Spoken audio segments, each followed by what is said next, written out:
My first episode of the much anticipated by certain people Let's Play of Fire Emblem Path of Radiance, one of my all-time favorite games, being part of the Fire Emblem series. And for any of you who know me, it's kind of a cult hit to me. I started playing it back in '03, right when it came out, the one for the Game Boy Advance, Fire Emblem 7, and the overall continuity of the series, but the first one it released internationally. So looks like I'm gonna have to, I have a new file. Okay.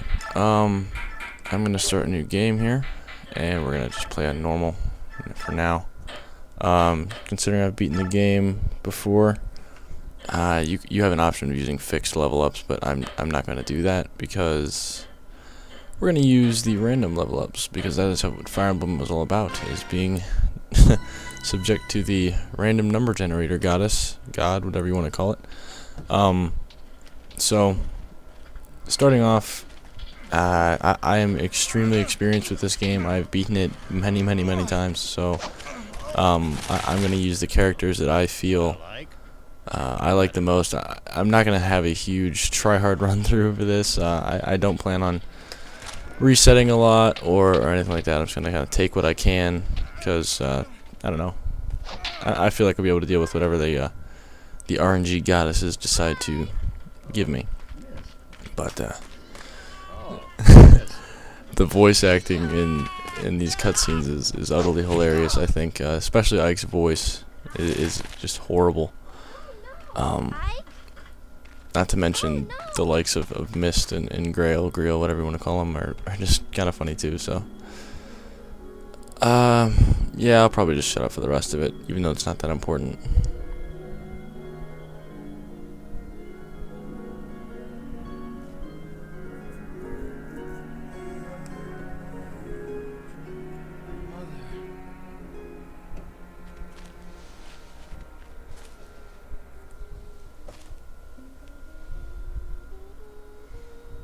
Do you have like cheese on his head or something?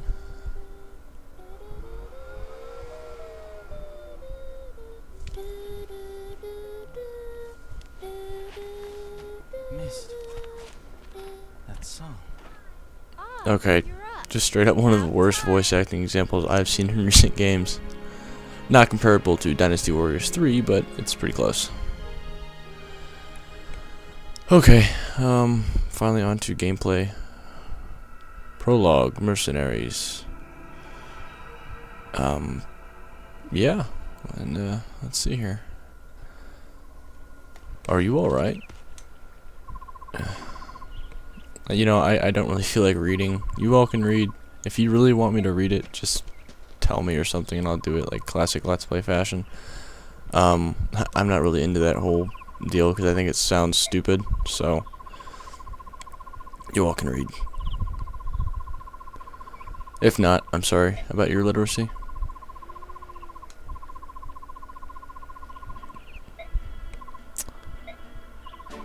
Yeah, Ike's a badass. I mean, in order to fail on the first chapter of most Fire Emblem games, you really, you literally have to try to fail. I don't even know if this one's even possible on normal difficulty. But turns out we have a situation here where Ike and his father want to beat the shit out of each other with wooden sticks, as we saw in the opening cutscene. And this green-haired fighter,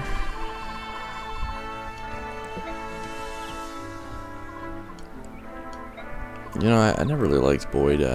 His personality just kind of sucks. He's not even that great, honestly.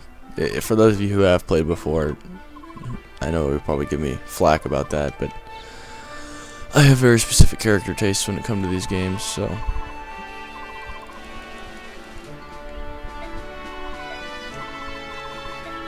You could be a sparring partner, hooray!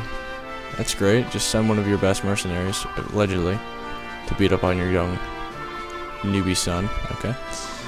Granted, Ike still kicks ass, so we'll see what he can do. For those of you who haven't played the game before, I'm not turning on the tutorials just because that takes way too long. But basically, you get individual units on the field who have a certain amount of weapons and items they can utilize, and it's a tactics turn-based kind of strategy RPG. And with each turn, you can move your units once. Each unit has its own range of movements it can make, and it can only move those units unless you're a mounted unit, which they can move afterwards. They made it an attack, so we're just gonna attack him here and see what happens.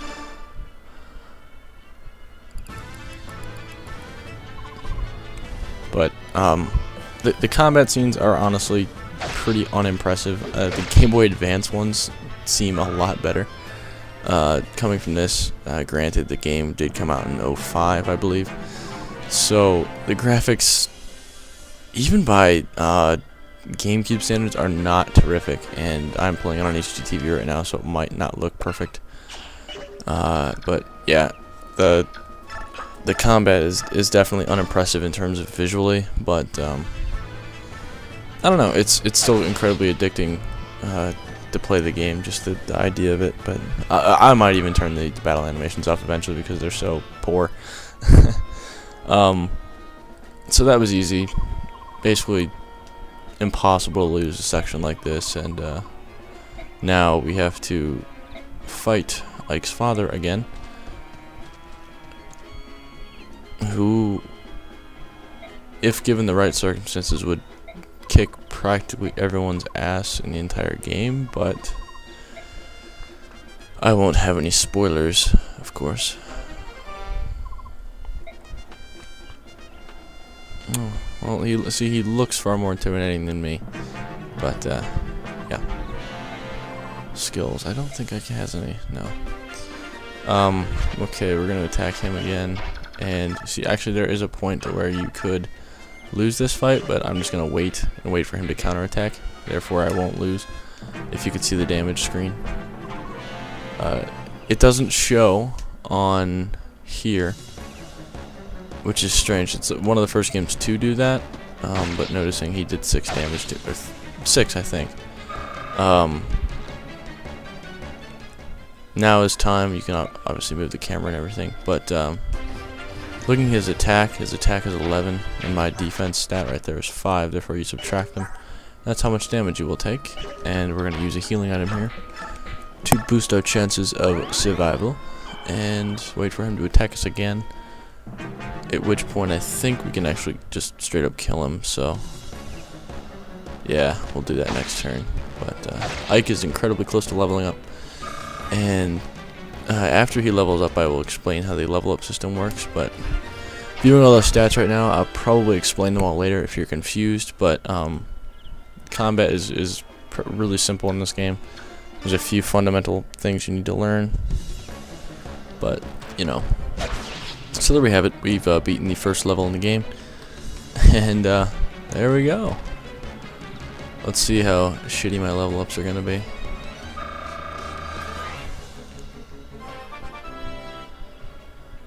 Oh, I'll definitely take that. I would have preferred resistance, but he's level 2, so I'm not going to worry too much. Each unit in the game can level up 20 times. Granted, they're at level 1. The max unit level is 20. And upon leveling to 20, depending on their class, they can level up another time or use a special item to promote as they call it, and change their class. And that allows them to get a few stat boosts upon leveling up, use other items potentially, and continue leveling for 20 more levels. So the max level we can get is technically 40 due to being at level 1. So I can technically level up 40 times in the game, and that combined with his amazing growth rates makes him a essentially invincible character near the game's end. So thankfully, everyone else on the team, I think Ike is one of the only units in the game that comes at level 1 unpromoted, so that's unique, and definitely something to be cherished, especially because the starting stats aren't too bad at all. And the majority of enemies in the game are axe wielders in the beginning, so all this pointless talking. Hopefully I'm not going too fast. If you want to read it, then obviously you can mute the video and whatever if you don't want to listen to me. But we'll see. Chapter 2 or 1, the battle begins. I think this is where you get 3 more additional units under your command, which is wonderful. You won't have to play the entire game. It's just like, don't worry. The units you get, I will explain each of them and give my own personal opinions on them if you are planning to play this game yourself. My recommendations, of course, don't take them with a grain of salt. I've played the game a lot. I've used pretty much every unit, so you can basically use whatever you want. I will just give you some precautions, depending on when the units come and everything like that. So, if you're interested, be sure to listen to that. But here we have the first mission as Ike is a mercenary, now part of the Grail mercenaries under his father. But talking about it, setting a good example, blah blah blah. Essentially just giving pointless banter that I've read countless times. So, you know, read it at your leisure. And obviously, if there's any criticisms about how I'm playing or anything like that, be sure to voice it, because if it comes down to it, I will sit and read everything and be quiet during every conversation. Well, cutscene, I guess, the few that there are. So, if you don't want me talking as much, then yeah, I'll obviously just say so, and I'll change my style depending on how many comments it gets. But for now, I'm just planning on talking and everything like that, and explaining the game. So.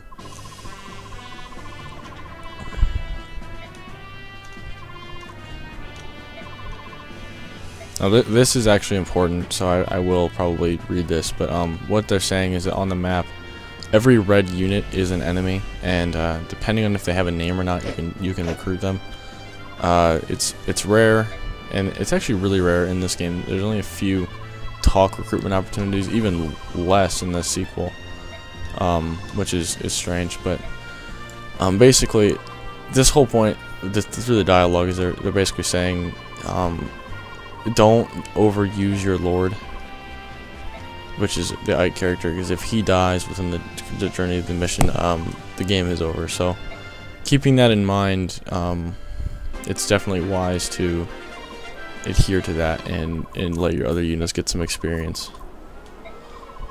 And this is also them explaining the weapon triangle, which I will explain in the next video. So, stay tuned.